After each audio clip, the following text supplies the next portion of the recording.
This is the pharmacy that you literally have inside of your muscles. I'm gonna tell you the main chemicals that get released into the bloodstream when you contract your muscles. The first one we're gonna start with is BDNF, brain-derived neurotrophic factor. It actually goes to the brain and has a lot of effects. Let me show you how. These are all of the studies that have shown that BDNF has an impact in our brains. It has shown impacts in the dorsal horn of the spinal cord, in the microglia, in the MDMA receptors, in the GABA receptors, and in the brain itself. Next one we're going to talk about is interleukin-6. Interleukin-6, you've probably heard about it before because it's actually an inflammatory marker when it's in chronic state. But when we contract our muscles in the acute phase, it actually has multiple impacts. The first one is that it goes to our brain and it actually causes the release of testosterone from our Leydig cells. The other major effect is that it actually goes into our stomach and it causes the release of glucagon-like peptide.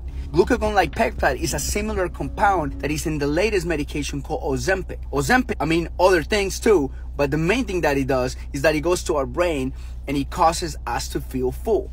Well, that's what its glucagon-like peptide does. After we contract our muscles, an interleukin-6 is released. The next one is myostatin. Myostatin is actually decreased when we contract our muscles. And let me show you how that works. See, here is someone with myostatin deficiency. Can you imagine that? You see, when myostatin is lowered, muscle growth is accelerated. So myostatin is like the brakes of muscle growth in the body.